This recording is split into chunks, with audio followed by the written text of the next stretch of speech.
서경덕의 철학은 이에게 많은 영향을 주었고 이현적의 철학은 이왕에게 많은 영향을 주었습니다. 이가 서경덕을 긍정적으로 평가하면서 이현적을 비판한 것과 이왕이 서경덕을 비판하면서 이현적을 긍정적으로 평가한 것은 좋은 대조를 이룹니다.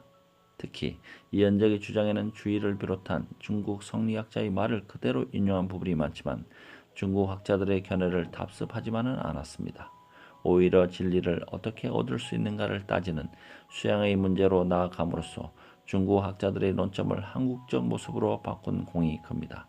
선조 때 중국 사신들이 조선에도 공자와 맹자의 학문을 깊이 연구한 학자가 있느냐고 묻자 사신들의 접대를 맡았던 우리 학자들이 이현적의 글을 보여주었다고 합니다. 그럴 수 있었던 것은 이 논쟁의 주자 이론에 대한 깊은 이해와 함께 성리학의 한국적 전개가 잘 드러나 있기 때문입니다.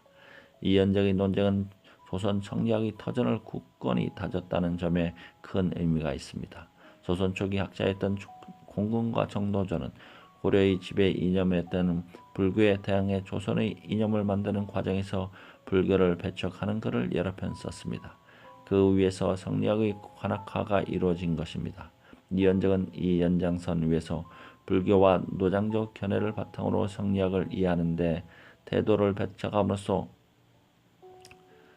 성리학 내부의 주자학적 기초를 튼튼하게 세운 셈입니다. 그리고 중국에서 벌어졌던 논쟁과 달리 자연에 대한 이해만이 아니라 인간의 수행과 실천 문제로 들어감으로써 성리학의 한국적 발전에 나침반 역할을 하였습니다. 그 과정에서 이현적은 인간의 구체적인 행동 근거를 태극, 진리에 둠으로써 진리의 창조적이고 능동적인 도덕성을 부여하였고 이러한 생각은 뒷날 이와 기 가운데 이를 위에 두고 인간의 도덕 철학을 강조한 이왕 철학의 토대가 되었습니다.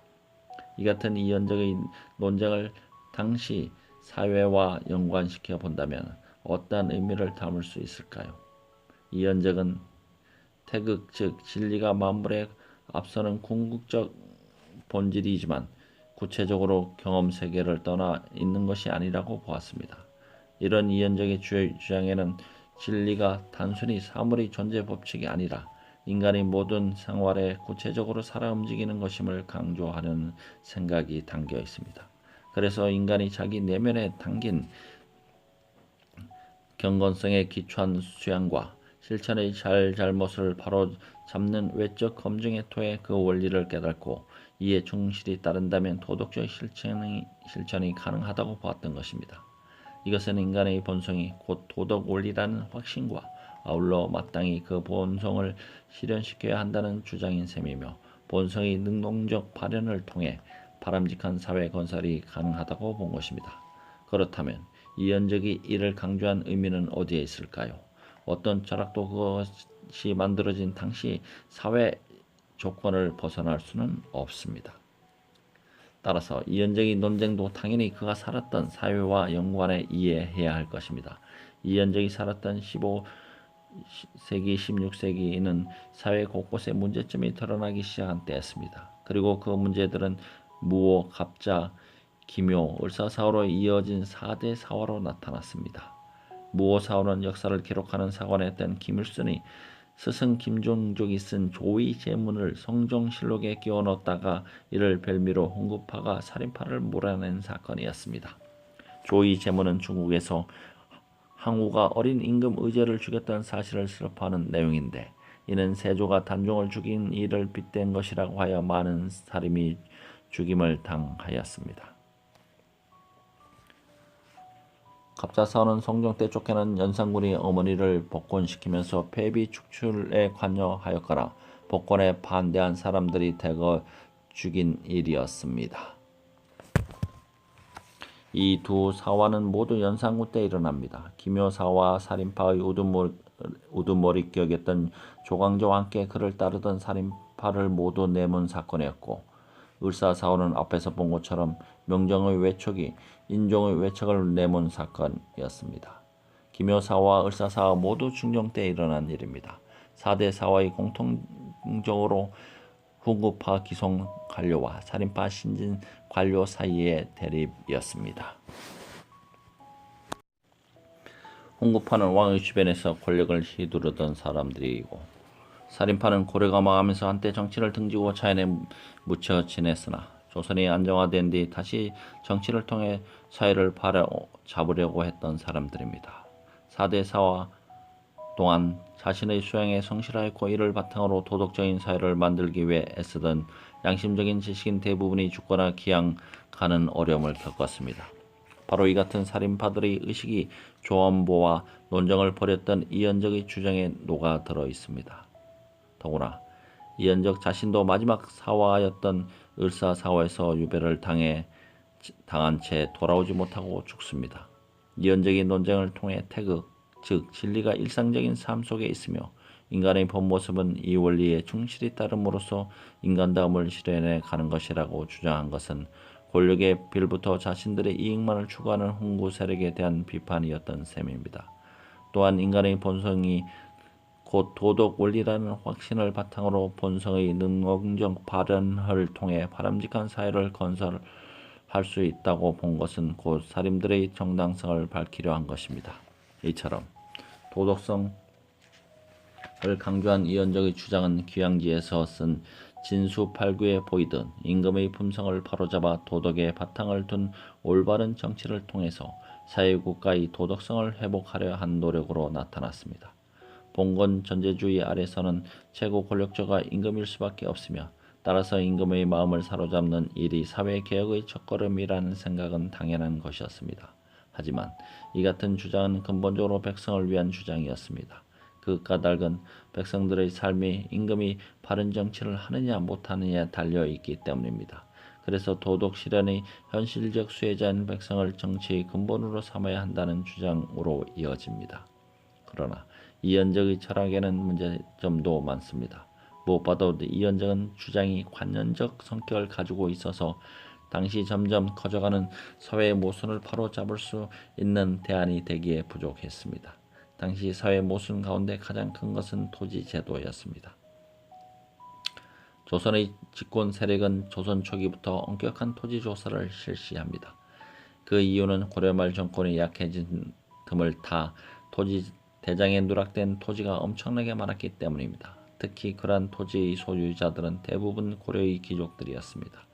새로운 나라를 세운 조선은 고려를 따르던 세력들의 힘을 약화시켜야만 하였고 그러기 위해서는 그들의 토지를 빼앗아야 했습니다.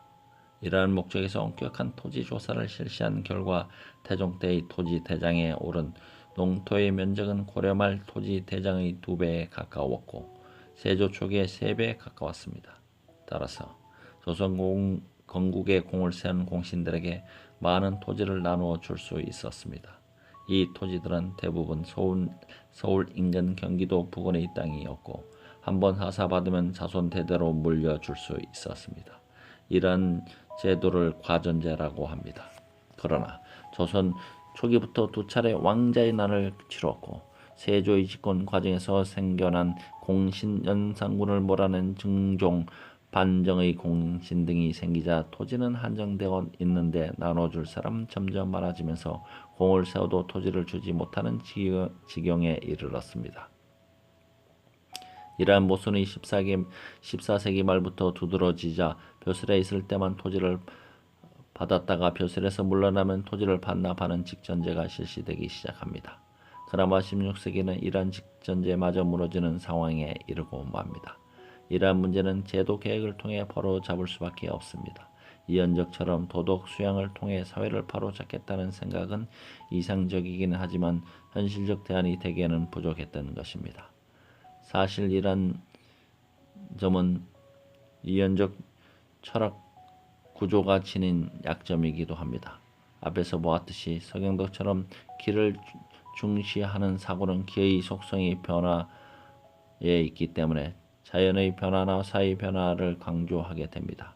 그러나 이현적처럼 이를 중시하는 사고는 리를 도덕 원리로 보고 그러한 도덕 원리는 변화하면 안 된다고 생각하기 때문에 보수적 성향을 띠게 됩니다.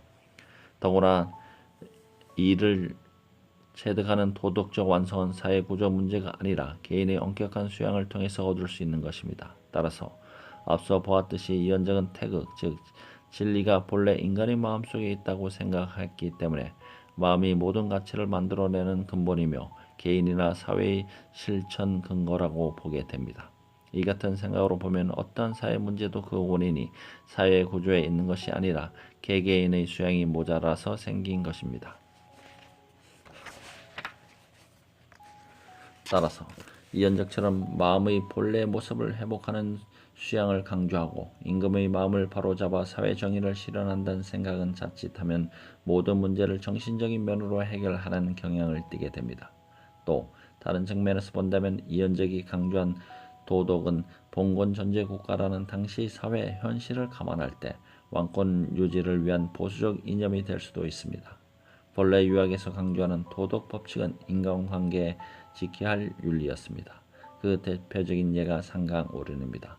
임금과 신하, 아버지와 아들, 남편과 아내, 형과 동생, 친구 사이의 관계 규정이 모두 여기에 해당합니다. 더구나 당시는 왕이 다스리는 사회였습니다.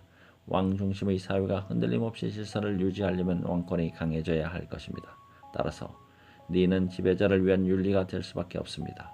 그러나 한편으로 철학은 그것이 몸담고 있는 사회가 지닌 역사적 한계를 벗어날 수 없으면서도 한편으로는 비판 기능을 통해 사회에 영향을 주기도 합니다.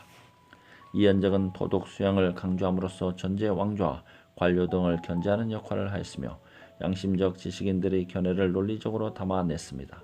아울러 도덕이 사회에 실현되면 실질적으로 백성들의 혜택을 받을 수 있을 것이라고 봄으로써 제한된 조건에서나마 대다수 비지배 민족의 권익을 지키려 했습니다.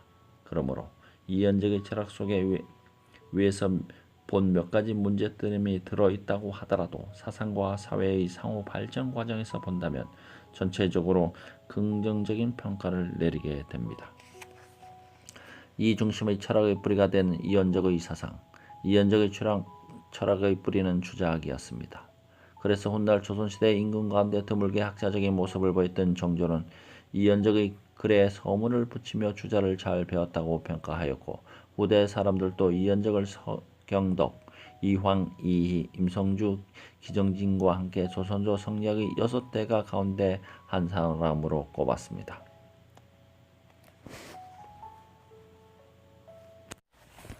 이현적과 조한보는 논쟁을 벌인 것은 500년 전의 일입니다.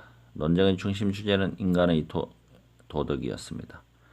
두 사람 다 인간의 본성을 도덕성으로 본 것은 같았지만 그 본질을 현실의 인간 속에서 찾을 것인가 아니면은 초월적인 무엇인가에서 찾을 것인가 하는 점이 달랐습니다.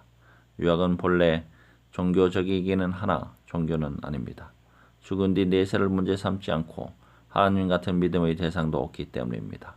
만일 유학이 종교라면 현실의 구체적인 인간을 넘어서서 절대적인 힘을 지닌 신을 상정하고 신의 뜻을 따르면 될 뿐 그 이상의 논의는 필요 없습니다. 그러나 유학은 현실을 떠난 인간을 인정하지 않습니다. 그리고 그 인간은 노력에 따라 결과가 달라지기는 하지만 이미 자기 속에 완전한 인간이 될 가능성을 가지고 있습니다. 그것이 바로 내면의 도덕성입니다. 따라서 현실 외에 다른 세계를 허용하지 않으면 오직 현실에서 도덕적인 삶을 통해 인간다움을 실현해 나갈 뿐입니다. 이런 입장에 서 있기 때문에 착한 일을 하더라도 마음으로 느끼는 뿌듯함 외에 다른 보상은 없습니다. 전통 유학을 삶의 실표로 삶았던 사람들의 사회적 헌신성은 이러한 인간 이해에 바탕을 두고 있는 것입니다. 감사합니다.